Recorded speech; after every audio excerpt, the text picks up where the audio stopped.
Sebentar saja.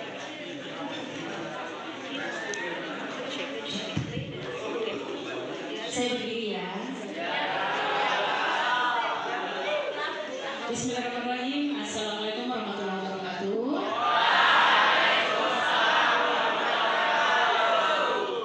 Masih semangat?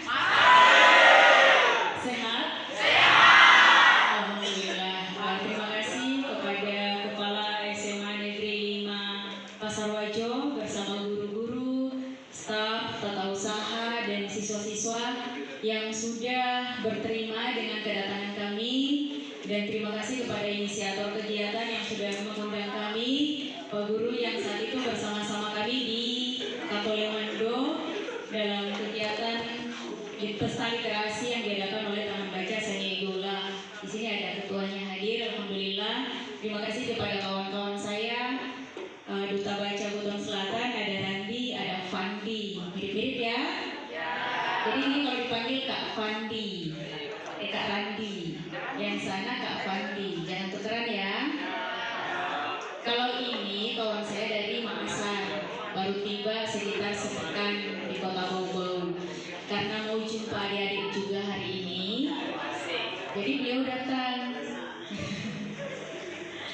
Oke adik-adik, hari ini kita akan berbicara tentang literasi. Ini sudah tidak asing lagi kan di telinga kita. Kalau saya kata adik duduk begini, saya juga maunya duduk, tapi melingkar. Gak apa-apa saya berdiri ya. Oke. Nah, adik-adikku yang saya banggakan, adik-adik punya impian tidak ke depan? Apa impiannya?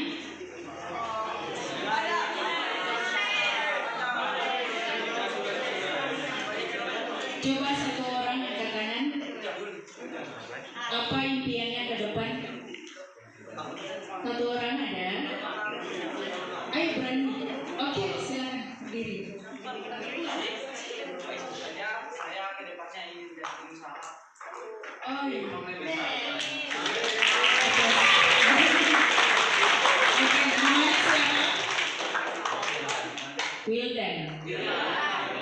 Wirlan. Oke, halo Wirlan. Oke, silakan duduk. Terima kasih. Ada lagi yang mau berbicara tentang impiannya ke depan? Saya. Oke, silakan. Berdiri saja deh. Nama saya Wasinta, saya dari kelas 11 PTK 2. Impian saya di kedepannya sukses di usia muda. Sukses di usia muda. Satu lagi. Ayo. Oke, silakan. Oh, laki-laki lebih aktif ini. Ayo perempuan. Ya baik, terima kasih atas kesempatan dari saya. Perkenalkan, nama saya Chandra. Saya dari kelas 10 PTK 1. Impian saya itu kedepannya ingin menjadi seorang tentara dan guru agama. Terima kasih. Tentara dan guru agama, dua profesi harus bisa satu konsentrasi. Jadi tentara tapi bisa turun ke masyarakat-masyarakat yang memberikan pelajaran tentang agama ya. Boleh. Tapi jangan bersamaan guru dan tentara, harus pilih salah satu. Oke? Nah, terima kasih adik-adikku yang sudah semangat. Semua keinginan dan impian adik-adik itu bisa tercapai dengan baik kalau kemampuan literasi kita juga baik. Setiap profesi di negara kita bisa dijalankan dengan baik kalau kemampuan literasi kita juga baik. Kalau kemampuan literasi kita baik, akhlaknya bagus, kejujurannya bagus, kita akan terhindar dari profesi-profesi yang mengantarkan kita pada kegiatan-kegiatan yang merugikan rakyat. Contohnya apa? Koruptor. Mau jadi pejabat yang ikut-ikutan korup? Kalau tidak mau, kita harus membentuk diri, membentuk karakter kita itu sejak sekarang. Sebenarnya bukan sejak sekarang, sejak dini, sejak kecil. Tapi kita belum terlambat. Paling tidak kita bisa minimal ada di pikiran kita bahwa oh ternyata kegiatan literasi itu manfaatnya baik sekali untuk kita khususnya peserta didik di masa depan. Hari ini kami yang berdiri di sini. Ada bapak guru, ada kepala sekolah, 15, 20, 30 tahun ke depan bisa jadi 1, 2, sampai 10 di antara kalian yang akan berada di tempat ini menggantikan kepala sekolah, menggantikan guru, menggantikan kami sebagai pegiat. Dalam bentuk kemungkinan ya. Ada yang punya mimpi jadi duta baca juga? Ada? Kenapa? Belum tahu. Harus banyak membaca. Iya, harus banyak membaca. Tapi membaca itu jangan dijadikan berat. Kalau adik-adik temukan bacaan yang sesuai dengan hobi itu bahkan kita ketagihan. Jadi temukan buku yang memang sesuai keinginan kita. Makanya kami bawa beberapa buku. Nanti sebentar ada kegiatan membaca efektif 30 menit. Nanti mungkin bisa dibawakan oleh kawan-kawan saya. Nah, kenapa? Oke, silakan slide kedua. Kenapa? Oh ya, slide pertama dulu. Di sini kami mengangkat tema literasi membangun peradaban intelektual generasi ke depan. Karena kita adalah generasi kepulauan Bunga ke depan. Upaya-upaya yang kita lakukan hari ini itu akan membawa kita menjadi sesuatu di masa depan. Jangan jadi generasi yang hanya mau menerima saja, tapi generasi yang memang produktif dan bisa berbuat untuk bangsa, minimal di daerah kita. Jadi kita harus bangun dari sekarang. Lanjut. Oke, ini latar belakang kenapa belajar itu, kenapa literasi itu penting. Di situ ada quote yang sempat saya bikin. Belajar menjadi jalan menuju ilmu, ilmu menjadi bekal menemukan kunci kehidupan. Ada tidak adik-adik temukan teman-temannya sehari-hari atau mungkin tetangga-tetangga di sekitar suka mengeluh susahnya hidupku di? Ada? Kenapa hidupku begini-begini saja setengah matinya main? Ada? Nah, bagaimana kalau kita tanamkan itu? Pikiran itu bahwa ke depan kita tidak mau susah. Kuncinya belajar. Bukan bekerja dulu ya, belajar dulu. Karena kalau kemampuan kita terbentuk, itu dalam pekerjaan apapun insya Allah kita bisa. Selanjutnya, literasi menjadi penting karena dapat memberdayakan individu dan masyarakat untuk memahami, menganalisis, serta menggunakan informasi secara efektif. Kita apa mudah terprovokasi isu hoax? Mudah? Kenapa kira-kira? Kurangnya literasi. Kan? Apa kita mau berperan juga di masyarakat? Minimal di organisasi sekolah, OSIS. Ya? Kan keren itu kalau kita keluar, siapa itu? Ketua OSISnya SMA 5. Keren itu berarti otaknya. Pasti keren itu manajemennya. Mau tidak seperti itu? Siapa itu? Oh, siswa SMA di sana, iya, suka tuh aku pukul pas ada temannya. Karena ada beli kono di sana nih, baru minum. Ada ya yang minum kono di sini? Mudah-mudahan tidak ada ya. Oke. Selanjutnya, hal krusial dari pentingnya literasi adalah untuk meningkatkan kualitas kehidupan, meraih sukses akademik dan karir, serta berpartisipasi dalam pembangunan sosial dan ekonomi. Nah, meningkatkan kualitas kehidupan tadi. Kita tidak akan berubah jauh lebih baik kalau kita tidak bentuk, kalau kita tidak belajar, kalau kita tidak cinta pengetahuan sejak sekarang. Kita bisa mungkin sukses ya, masuk tentara, masuk polisi, bayar berapa? 200 juta. Ada yang 150 juta. Tapi apakah kualitas qualifier kita, kapasitas kita memang mumpuni atau tidak? Kan ada, oh ada tentara dari SMA 5, oh iya pintar itu orang itu kan enak kita dengar ya. Oh tentara, bisa jadi tentara nih, padahal dulu rapornya 5, 70, 60. Bagus ya kita dengar, oh karena dia bayar itu dulu. Bagus kira-kira itu kesannya? Ya. Mudah-mudahan kita tidak terkesan dengan pandangan-pandangan yang negatif ya dari masyarakat. Lanjut nanti. Nah, sering lihat yang seperti ini. Minimal impact on literasi, dampak minimnya literasi. Sering ya? Gimana kejadiannya? Oh di handphone, di sini ada ya?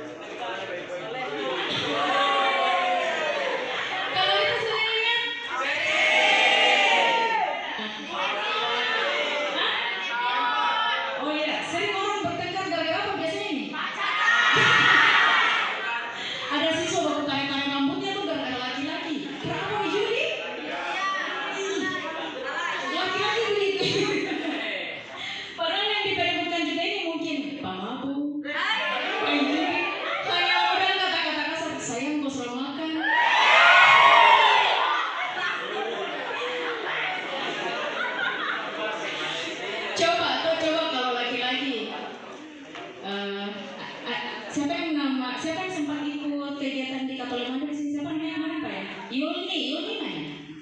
Bisa bikin Yulni kok sudah belajar. Ingat besok itu mata pelajaran ini harus bisa presentasikan mata pelajaran. Pokoknya harus jadi siswa sukses. Kalau ada teman cowok begitu kok jaga-jaga memang.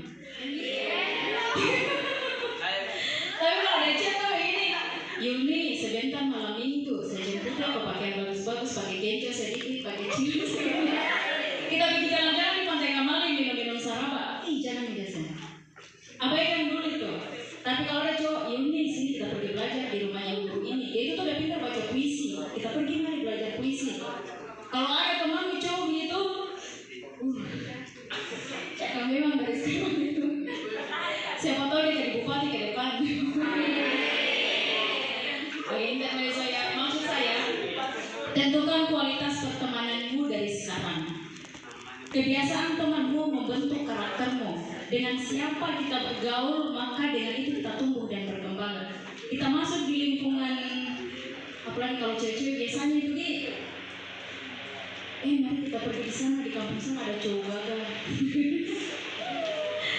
Oh, merek baju branded, baju yang sedang jadi tren sekarang itu mereknya apa? Oh, tas bagus sekarang apa? Sepatu bagus sekarang apa? Abaikan dulu. Nanti kita jadi pengusaha sukses dulu tadi. Saya akan jadi pengusaha.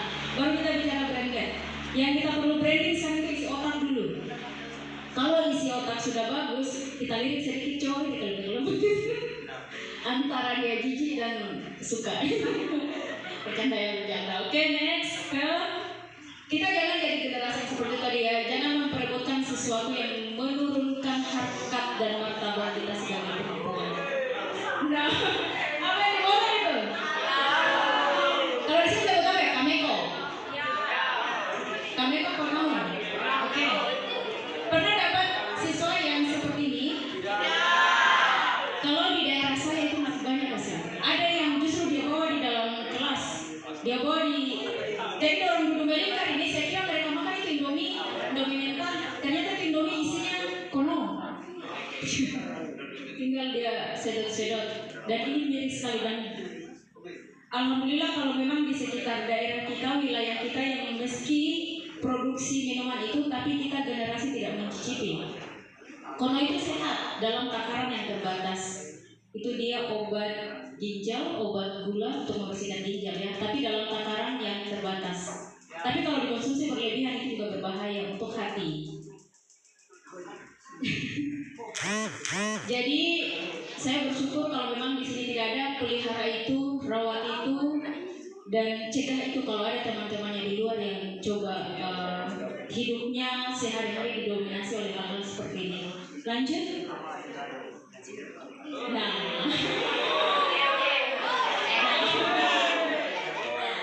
Kalau ini berapa persen dampaknya di kita?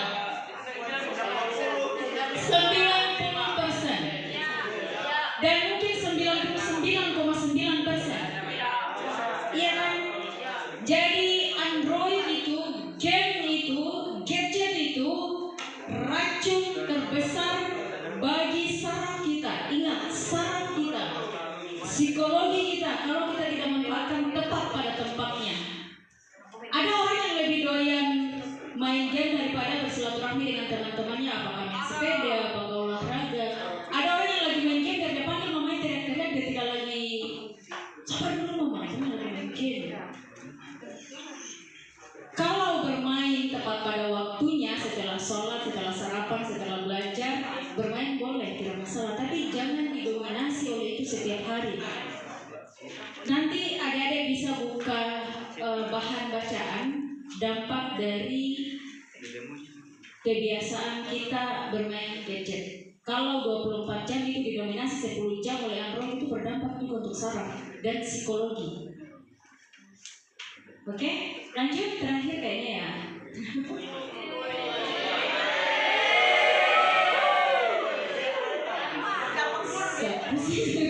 Bagaimana? Ada pernah lihat fenomena ini? Oh, baru lihat. Alhamdulillah. Di daerah-daerah lain ini sudah menjadi pemandangan yang tidak asing lagi. Antar siswa perempuan baku hantam gara-gara cowok. Padahal cowok-cowok yang begini, coba cowoknya itu ketua OSIS. Coba cowoknya itu pemenang lomba apa? Wajar tuh kalau kita cewek kita gosip-gosipkan tuh. Ya ada cowok di sana kelas 11 tuh dia juara olimpiade kemarin di tingkat provinsi. Pokoknya jadikan teman yang seperti itu. Oke? Yang satu mungkin slide satu aja ya, yang profilnya aja, yang tadi.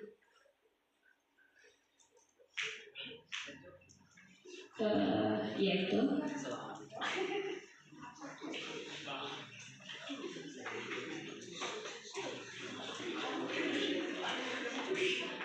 Slide kedua.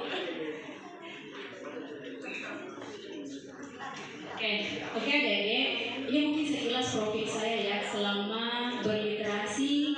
Kenapa sampai hari ini sampai ada di depan adik-adik, dan saya berharap semoga adik-adik juga bisa berkembang dengan passionnya. Saya di Balai Bahasa Provinsi Sulawesi Tenggara itu adalah penerjemah bahasa Ulio sampai saat ini. Dari sekian masyarakat yang berbahasa Ulio, satu-satunya penerjemah dengan legal isi di Balai Bahasa itu alhamdulillah saya.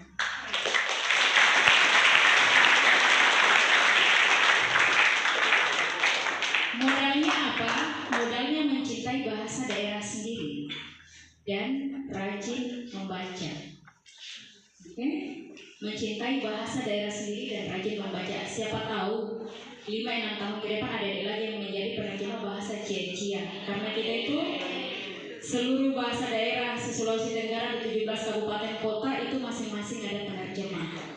Jadi hari ini saya dan beberapa kawan-kawan selanjutnya harus adik-adik lagi yang berada. Ada yang suka berbahasa daerah di sini? Pelihara itu. Kalau ada naskah mungkin bisa saya kirim bagi-bagi ya untuk kira-kira bisa ditranslate ke dalam. Di sini bahasa Cia-Cia kan? Iya. Selanjutnya 2022 ada yang suka puisi? Ada. Berapa orang? Oke, saya minta sebentar ya. Bacakan mungkin salah satu puisi yang paling disuka. 2022 saya pernah menerbitkan 125 puisi dalam satu buku.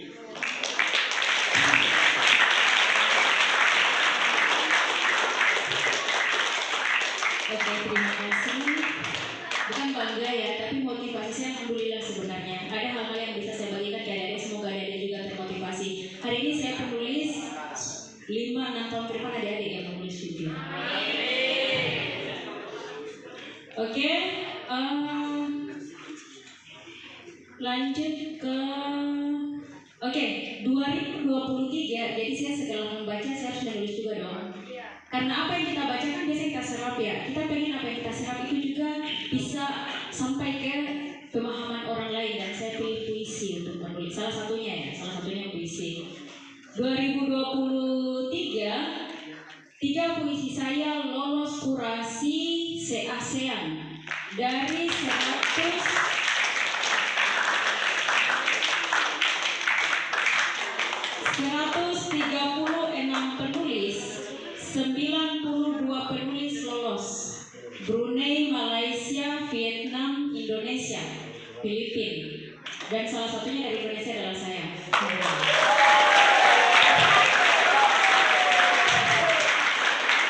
Jadi di profilnya itu tidak lagi ditulis Eva Buton Selatan, tapi Eva Indonesia, mewakili masyarakat.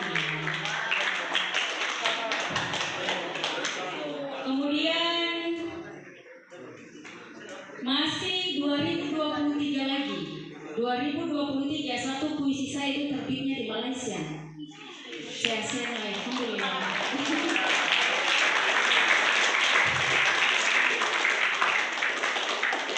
Terbit di Malaysia, launching di sana dan dihadiri oleh beberapa negara pecinta seluruh dunia. Jadi apa ya? Hobi yang menjadi motivasi, yang menjadi passion daerah ya, yang menjadi hobi yang bisa menghasilkan cuan, hobi yang bisa memberikan manfaat, hobi yang punya nilai, pelihara itu. Ada mungkin punya hobi yang lain, itu yang perlu kalian bisa. Lanjut ke 2024, TVRI nasional melalui Sulawesi Tenggara itu mengukuhkan saya sebagai bukan duta ya, sebagai tokoh inspirasi perempuan Indonesia.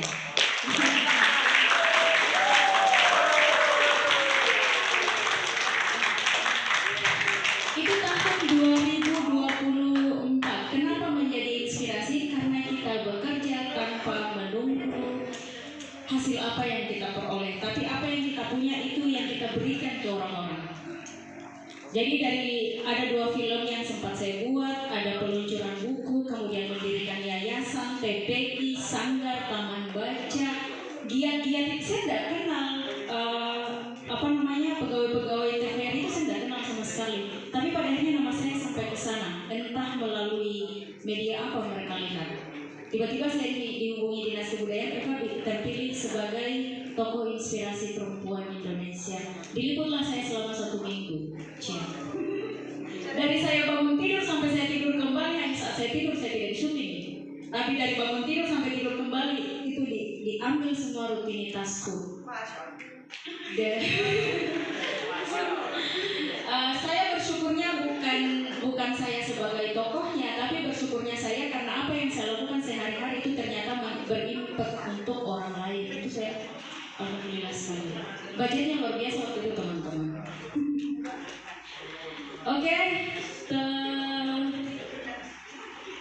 Oke, 2025 sampai akhir, baru 2 hari lalu juga saya terpilih sebagai dinobatkan sebagai penulis terpilih untuk jurnal puisi cinta.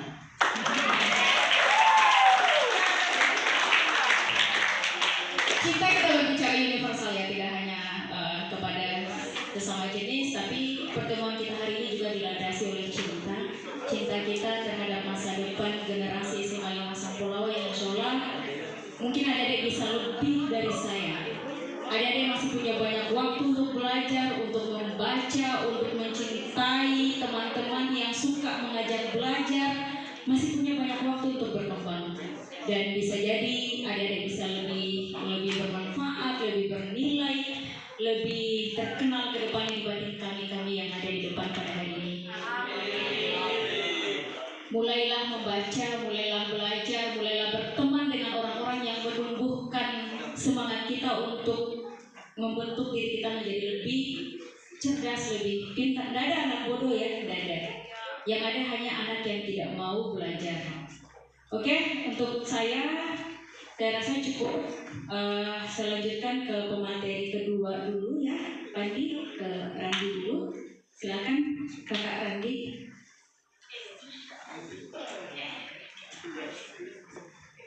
Bismillahirrahmanirrahim. Assalamualaikum warahmatullahi wabarakatuh.